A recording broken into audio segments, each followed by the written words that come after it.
السلام علیکم پیارے دوستو، حضرت محمد صلی اللہ علیہ وآلہ وسلم کو تمام مخلوقات کے لیے ہادی بنا کر بھیجا گیا۔ آپ صلی اللہ علیہ وآلہ وسلم نے انسانوں کے ساتھ جنوں کی قوم کو بھی اسلام کی دعوت دی اور کئی جنوں نے اسلام قبول کیا جبکہ کچھ سرکش اور نافرمان ثابت ہوئے۔ قوم جنات سے انسانوں کا تعلق اور ٹکراؤ حضرت سلیمان علیہ السلام کے دور سے ملتا ہے، جنہیں جنات کو قابو کرنے کا معجزہ عطا کیا گیا تھا۔ اسلام کی آمد کے وقتوں میں جناتوں کا انسانی علاقوں میں دخل اور مسکن کافی کم ہو چکا تھا، لیکن ایسا واقعہ پیش آیا جب نبی کریم صلی اللہ علیہ وآلہ وسلم کے حکم سے مولا علی علیہ السلام نے ان جناتوں سے جنگ کیا اور ہر غزوہ کی طرح اس غزوہ میں بھی حیدر کرار فاتح رہے۔ اس جنگ کو جنگ بئر العلم کہتے ہیں، جس کے بارے میں مورخین اور راویوں نے بہت ہی کم لکھا ہے۔ یہی وجہ ہے کہ اس عظیم اور خطرناک ترین جنگ کے متعلق بہت ہی کم لوگ جانتے ہیں۔ واقعہ کچھ یوں ہے کہ جب غزوہ ذات السلاسل سے آپ صلی اللہ علیہ وآلہ وسلم صحابہ کرام کے ساتھ مدینے واپس جا رہے تھے تو ایک مقام سے گزر ہوا۔ نبی کریم صلی اللہ علیہ وآلہ وسلم نے پوچھا، یہ کون سی جگہ ہے؟ حضرت عمر بن امیہ نے جواب دیا، اس وادی کو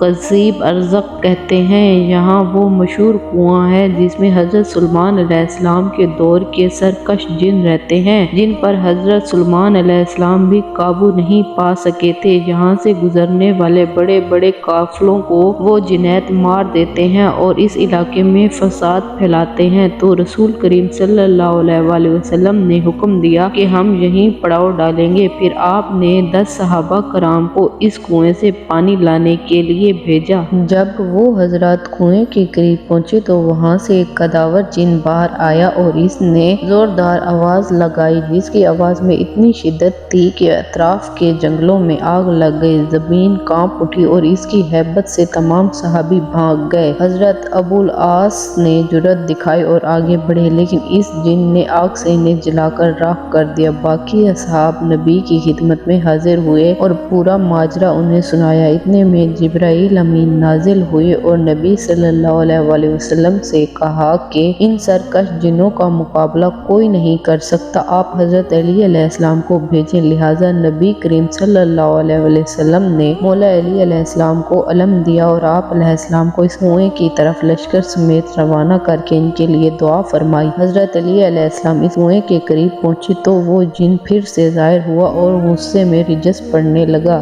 جس کے جواب میں حیدر کرار حضرت علی علیہ السلام نے فرمایا، میں علی ابن ابی طالب ہوں، میرا شیوہ میرا عمل سرکشوں کی سرکوبی ہے۔ یہ سن کر جن غصے میں آگ بگولا ہو گیا اور آپ علیہ السلام کی طرف خطرناک حملہ کیا۔ حضرت علی علیہ السلام نے ذوالفقار نیام سے وار نکالی اور وار خالی دے کر ذوالفقار سے اس کے 2 ٹکڑے کر دیے۔ اس کے بعد اس کنویں سے شعلے اور دھوئیں نکلنے لگے اور زبردست طوفان اٹھا، عجیب شور مچا اور ہر طرف سے آوازیں آنے لگی۔ کنویں کے اندر سے مختلف شکلوں کی مخلوقات باہر آنے لگی۔ حضرت علی علیہ السلام کنویں پر چڑھ گئے اور چند آیات تلاوت کرنے لگے، جس کے بعد وہ دھواں چھٹنے لگا اور آوازیں بند ہو گئی۔ پھر آپ علیہ السلام نے کنویں میں ڈول ڈال دیا، مگر اس ڈول کو جنوں نے باہر پھینک دیا۔ امام علی علیہ السلام نے فرمایا، مقابلے کے لیے آ جاؤ۔ یہ سن کر ایک عفریت باہر آئی جسے آپ علیہ السلام نے قتل کر دیا۔ پھر آپ علیہ السلام نے کنویں میں ڈول ڈالا، مگر وہ جنوں نے پھر باہر پھینک دیا۔ اس طرح 3 دفعہ ہوا۔ آخر کار حضرت علی علیہ السلام نے صحابہ سے کہا، میں کمر میں رسی باندھ کر کنویں میں اترتا ہوں، تم رسی پکڑو۔ صحابہ کرام نے رسی پکڑی اور حضرت علی علیہ السلام کنویں میں اترے۔ تھوڑی دیر کے بعد رسی کٹ گئی، صحابہ سخت پریشان ہوئے اور گریہ کرنے لگے۔ اتنے میں کنویں سے چیخو پکار آنے لگی۔ اس کے بعد یہ صدا آئی، علی ہمیں پناہ دو، علی ہمیں پناہ دو۔ آپ علیہ السلام نے فرمایا، ضرب شدید کلمے پر موقوف ہے، کلمہ پڑھو۔ اس کے بعد رسی ڈالی گئی اور حضرت علی علیہ السلام 20,000 جنوں کو قتل کر کے 24,000 قبائل کو مسلمان بنا کر کنویں سے برآمد ہوئے۔ صحابہ کرام نے مسرت کا اظہار کیا اور سب کے سب جن